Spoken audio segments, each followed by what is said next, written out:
Ladies and gentle gamers, welcome back to be determined. In today's video, we're going to be covering the update on alpha currently with Tarantula T5 Slayers.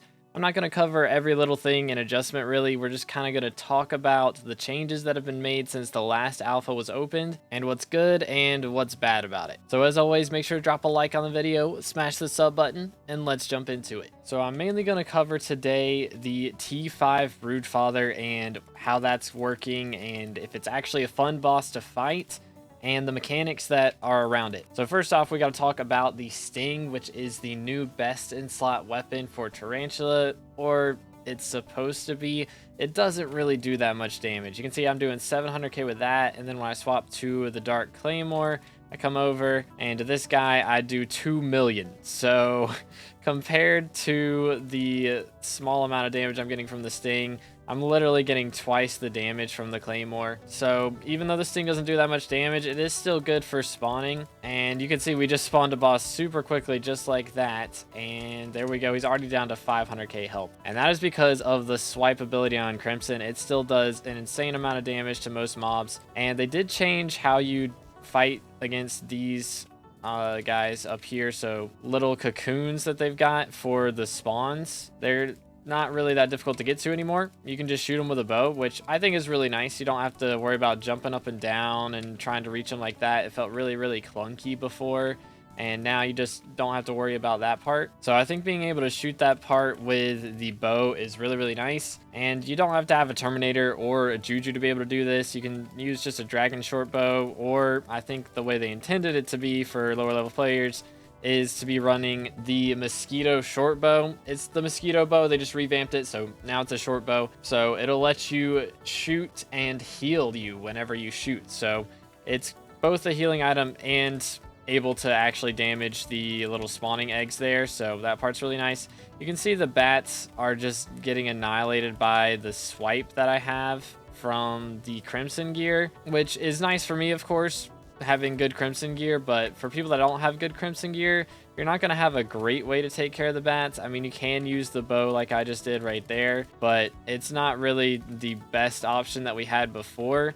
Before this update, you could just use your Hyperion and deal damage to them, but they are now immune to magic damage, which I don't really care for that change. It kind of just completely takes out the Hyperion or even just magic meta that was once the entirety of Spider Slayer and just completely deletes it, which I'm not saying I want you to be able to completely nuke spiders like you currently can on the main server.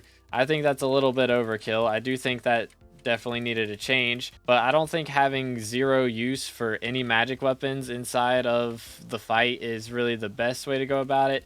I mean, you can still use magic weapons during the first half of the fight, but you can see I'm literally doing one attack and getting him all the way down to like 500k health. So there's really no reason to be using magic other than for the bats. The bats was really the only reason you wanted to use magic before, and now you don't even want to do that. So personally, I think that change could use some adjustments, but it's not the biggest deal in the world for me personally, but I do think it is going to be kind of a little bit of a hindrance for most people who don't have the Crimson gear. If you're trying to do this in Necron armor, which might be difficult without a Mosquito short bow, it's going to be very difficult to do when you have to handle these primordial bats by just straight up attacking them yourself. You can use the Bouquet of Lies to take care of the bats if you really want to, but that does cost health, and if you're lower level, then you're probably going to be struggling with health with this boss, so may not be the most viable choice. But you do have to take care of the bats. They do a lot of damage if you don't kill them, so you are going to want to make sure you're taking care of those. So using Crimson gear is really going to be a pretty major advantage. So if you have it, I would definitely get it upgraded as much as you can if you're planning on grinding out this update. But you might be wondering what drops they've added to the Slayer, and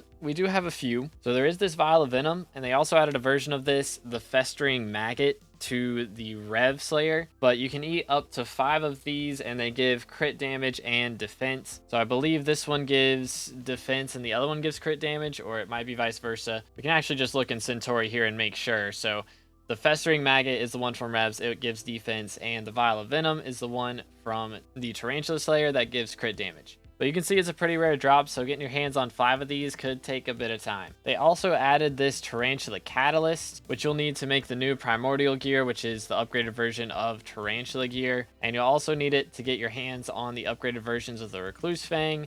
The Tarantula Fang is the first version. You don't actually need one to craft the Sting, but you will also need one of these to get the Tarantula Ring, which is the upgraded version of the Tarantula Talisman that makes every 10th hit do 15% extra damage. It is a new legendary as well, so if you recom it, it'll be up to Mythic, so some extra magical power right there. And it does require a digested mosquito to make, so there is a new use for digested mosquitoes. They also added the Shriveled Wasp, and this drop you'll need to make the Primordial, which is the Warden Helmet equivalent of the Tarantula Slayer. It gives 15 strength, 20 crit damage, and it is dungeonizable and starable. But the big ability on it is for Slayers. When killing a Slayer or Slayer mini boss, you have a 10% chance to cocoon them, which means that it will hatch and respawn and you'll be able to kill it again. So this should really boost up your Slayer kills by like 10 to 20%, honestly, because right after you kill a boss, it could just instantly respawn the boss, so you don't have to go through the process of spawning the boss again, and you can just instantly spawn it. Or you can respawn the Slayer mini bosses like Revenant Sycophants and the Voidling Fanatics, I think is the name of those. Whatever mini boss it is for whichever Slayer, you have a chance to respawn those the second that you kill them if you're wearing this belt. You can also use these Shriveled Wasps to make the Shriveled Bracelet, which grants 10 Magic Find and 5 Combat Wisdom while in the Spider's Den. Before this update, it was a necklace, but they got some backlash for that because obviously people want to use the Rift necklace. So having this in a bracelet slot makes much more sense. So this will just help you get more Magic Find and spawn your bosses faster. Does also require Soul String and Tarantula Silk to make, but you will also need 4 of these to make the Sting, which again is the best weapon for spawning in your bosses. But realistically, you don't have to upgrade it because the Tarantula Fang does plenty of damage as well, and it gives 45 Combat Wisdom, which is the same as the Sting does. So there's not really a ton of reason to upgrade it to the Sting. Hopefully they'll increase the damage on it by a bit more. Like, I can show you the damage difference right here. So if I go ahead and hit a Dasher Spider, I did 750k right there. Let me just go ahead and get up my stacks up to 10 so we can get a decently accurate number here. A few moments later. Okay, now we got 10 stacks. So if I just wait for this to disappear from my screen, okay.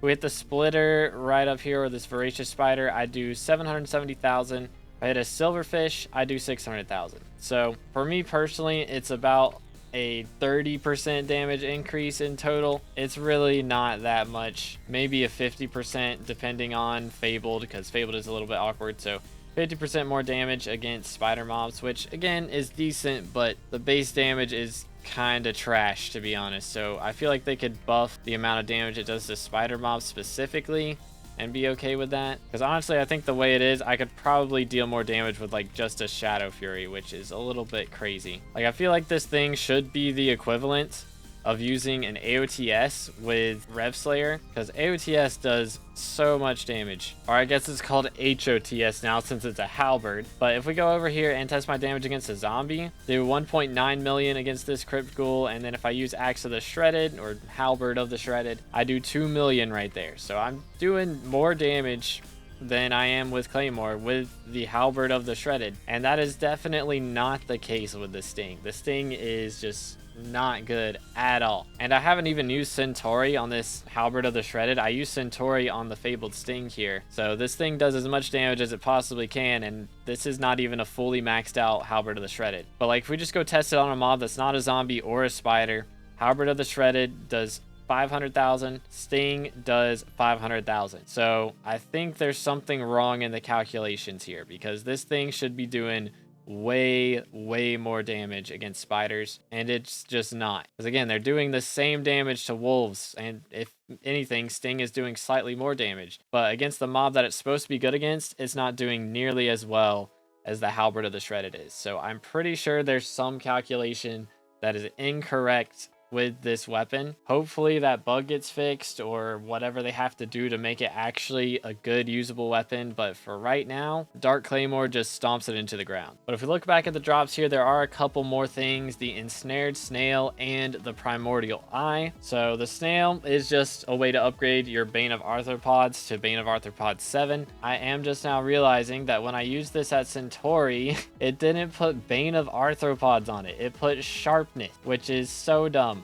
What? Okay, let's try this with Bane of Arthropods 7. Let's see if it does anything better. It really doesn't look like it. I mean, it's doing a mil. That's a little bit better. 100,000 maybe. 100,000 damage more. It's really not that noticeable though. It definitely doesn't save the weapon. So it's still got the same problems I said earlier, except it probably does less damage to that wolf that we tested it on before. But back to RNG drops. The last drop is the Primordial Eye, which is the equivalent of the Warden Heart from Rev Slayer. And this is what you need to make the Primordial, that belt we were talking about earlier, which again is a pretty strong belt. It'll have a use for all of the Slayers, which the Warden Helmet is pretty useful for most of the Slayers, I would say. It's got a use in every single one of them. It does have, again, really good base stats, so the strength and crit damage is really nice. Compared to this Molten Belt, which just gives 20 strength and then some health and defense. Even compared to the Blaze Belt, after you upgrade it enough, it's still not going to be as strong as the Primordial. So the Primordial Belt is going to be very strong, and it'll be used in Kudra probably. It should be used in dungeons, I imagine, as well. Like, the Adaptive Belt is nice here, but seeing as Primordial can also be dungeonized, it's going to be doing a lot more damage. Unless maybe you're on Archer class running that extra crit chance. I think even with that, though, the extra crit damage from the belt for Primordial should be better than this adaptive belt. Now I want to talk about, is the Slayer actually fun? For me personally, I've been doing all these spawns without the Primordial belt, and I just want to try it real quick and let's see what it's like with the new belt. Go ahead and get the maxed out version of it, and we'll go ahead and equip that, and let's just see exactly how fast we can get spawns. There are only 3 people in this lobby, so I'm going to be getting spawns faster than I normally would for sure. But let's just go ahead and see what happens with this boss. I mean, again, with Crimson Gear, wait a minute. I just killed it. What?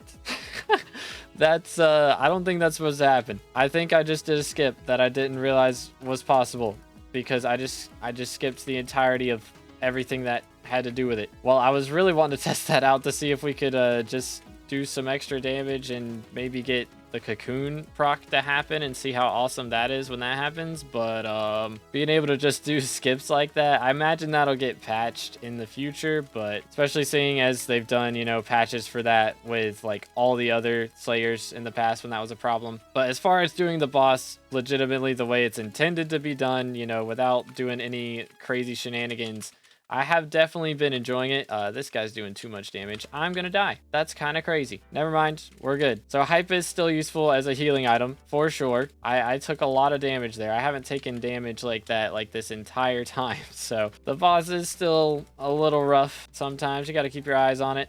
It's really kind of similar to Blade Slayer, where the mini bosses are out here doing more damage than the boss itself. I've been enjoying the boss so far, so that time it didn't let me skip it. He got down to 0.1 or 1k health right there, and it didn't let me skip. So the amount of damage I'm doing off rip is kind of crazy. Again, my stuff is Centauri'd right now, so I shouldn't be going this crazy whenever the update actually drops, most likely, but we are doing a lot of damage right now, and I am enjoying the Slayer. Like, the boss fight itself, again, with this gear is really nice. There's a lot of cool mechanics with it. I know a lot of people like E-Man Slayer, you know, because you got to go for the beacon, and then there's the lasers phase, and then there's the hits phase. Like, there's a lot going on, but it is a lot of fun, and this definitely isn't at the same difficulty level as T4 E-Man, I would say. I don't know. I took a lot of damage right there, maybe, but I don't think it's quite on that level. But it definitely is a lot going on, and it's a lot to keep track of, and it's not stressful enough for once you get used to it. And even when you're getting used to it, it's not really that much to remember. So it's a lot of fun in my experience, and it does really give me the kind of OG Slayer vibes that I was looking for. Like when E-Man first came out and everybody was freaking out about how difficult it was and everything. Like, this boss isn't at that level, but it definitely does have a bunch of different phases that it goes through, and I really enjoy that part of it. And I think the phases are fun. I've been having fun just doing the Slayer here for a little while. And of course, the super fun part of dropping the crazy rare RNG drops. I'll try and wait and make that happen when it actually drops on the main server. But now again, I'm not sure what the early game experience is going to be like. I'm sure when you're very early on, if you're trying to do this boss like too early, it's going to be a pain, which really should be the case. It is a T5 boss, so you don't want it to be too easy. Not everyone should be able to do it on like day one of a profile or anything like that, of course. I do kind of like the fact that Claymore does have a use now. Like, granted, I want the Sting to be better, like the same way that Halberd of the Shredded is better at Rev Slayer, but at the same time, right now in the base game in the main server, it doesn't really feel like Claymore has that much place in the meta, but they don't really have a ton of places for the Claymore to be used right now in the base game. I mean, it's a mage weapon in M7, and you can of course use it for like running Svens right now. I think it's probably one of the better weapons there, doing ghost grinding, that sort of thing. But realistically, the meta for ghost grinding now is generally doing hunting, so you don't really use it for that anymore. It is still going to be good in the hunt axe, of course, but don't really have to have a Claymore for that either. So it is kind of nice to see that Claymore is getting a use. I do think that having it in the hunt axe though is enough, and upgrading the Sting to actually be useful will be a really nice change. But let's see what this darkness rune looks like real quick. Okay, so here we go. We got the T3 darkness rune. It goes on boots, so let's see exactly what it's gonna look like here. Whenever we're walking around, it's got kind of little smoke particles coming up behind it, which is kind of cool. Definitely reminds me more of Blaze Slayer though than Tarantula Slayer. I don't know, it's not too bad. Let's try it without the Warden helmet, see what it's looking like at full speed. It's not too bad. It's not like all over your face or anything like the snake rune can be, where it's just so much going on all the time, and a lot of other runes are like that. So just a little cosmetic thing. It's nothing too crazy though. But that's everything that we've got with Tarantula Slayer for today. Let me know what you guys think about it in the comment section. Hopefully we get the update dropping on the main server on Tuesday or so, but we'll just have to wait and see. But as always, thank you so much for watching to the end, and I'll catch you in the next one. Have a great rest of your day, and God bless.